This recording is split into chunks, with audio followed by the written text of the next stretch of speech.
Parang pinalilitaw ang ating Pangulo ay nagdidirect ng military acts against another country. At ito po ay kumalat sa social media sa digitalization po ng kanyang bureaucracy. Kaya kung makikita po natin, siguro ang nagawa ng Vietnam mula nung mailatag po nila ang infrastructure sa digitalization.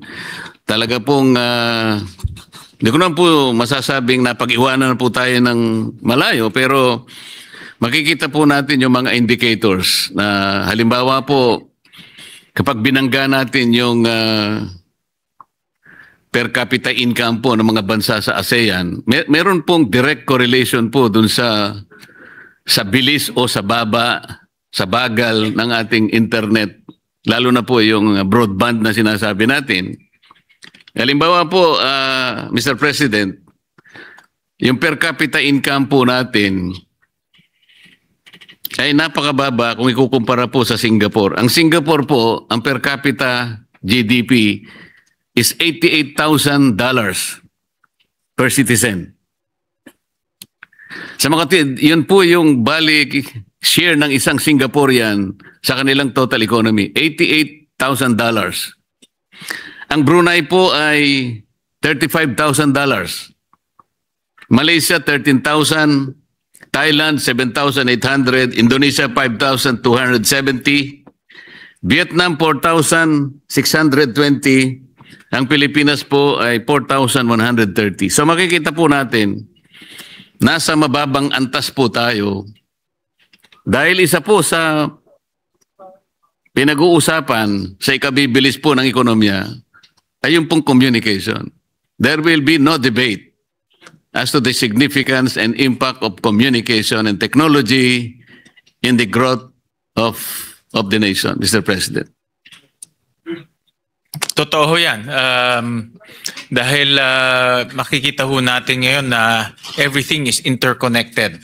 No? At halos lahat po ng sector, from education to business to agriculture, lahat po gumagamit na ngayon ng internet and technology. At dahil po sa cellphone, yung internet and technology nasa bulsa na ho natin. So talagang magiging more interconnected, halos pabilis po ang internet, at mas marami na tayong nagagawa ngayon with the internet. So tama ho kayo na ganyan po papunta ang buong mundo. Mr. President, more recently, the Secretary of DICT mentioned something like the utilization of artificial intelligence can be utilized as a potent tool for empowerment. At marirealize naman po natin yun, Mr. President, kung meron po tayong mga mauhusay na mga kababayan natin, mga technical people, para po ito ay ma-take advantage natin. Pero ang masakit po nito, Mr. President, sa 2024 Global Artificial Intelligence Index, tayo po ay number 78 sa 83 bansa. Kung ang pag-uusapan po ay artificial intelligence talent pool. So paano po natin ma-address ito? Tama naman po kayo, artificial intelligence ay nakakatulong talaga. Ngunit wala naman po tayong sapat na technical people to undertake and to pursue this direction. So ano po yung plano niyo dito, Mr. President?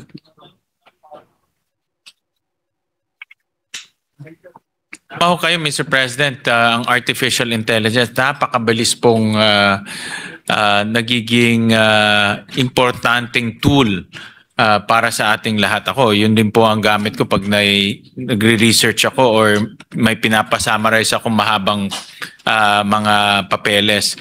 At in application rin, dumadami rin. No? Nag-evolve rin tong artificial intelligence sa iba't ibang sector. So to answer your question, Mr. President, in the budget, meron pong 1.1 billion pesos for ICT capacity and industry ecosystem development and management program. Nakasama ho dito training. So nagbibigay rin ho sila ng training sa iba't ibang industriya, at ang sabi po ni Secretary, kasama ho dyan yung artificial intelligence. Yes. Sino po ang nagte-training sa mga possible entrance sa pagdidevelop ng artificial intelligence? Anong bansa po ang nagte-train? Tayo po ba nagte-train o ipati-train natin sa ibang bansa?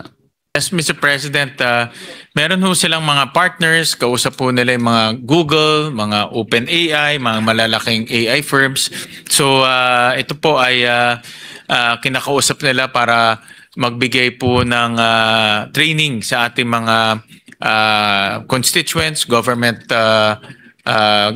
employees. I remember during the hearing na pag-usapan rin natin to, na meron din silang mga training sa ating mga government employees kung paano gumamit po ng technology. So meron na silang direction meron na silang direction na magturo at mag-train ng AI sa mga government employees at yung mga gusto ring matuto. I'm happy to hear that, Mr. President. But with the way artificial intelligence has become sophisticated today, we've seen also how potent they become as tools for fraud. Kamakailan lamang po, may lumabas pong mga deepfake video na parang pinalilitaw ang ating Pangulo ay nagdidirect ng military acts against another country. At ito po ay kumalat sa social media. Siyempre po pagka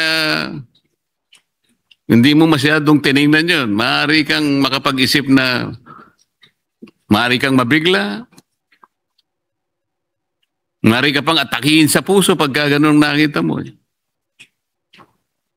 So, paano nyo po lalabanan ng mga ganitong klaseng mga pamamaraan? Ginagamit po ang AI hindi lamang para sa ikaunlad ng isang bansa, ngunit para isa panganib po ang kanyang mamamayan sa maraming pagkakataon at sa maraming pamamaraan.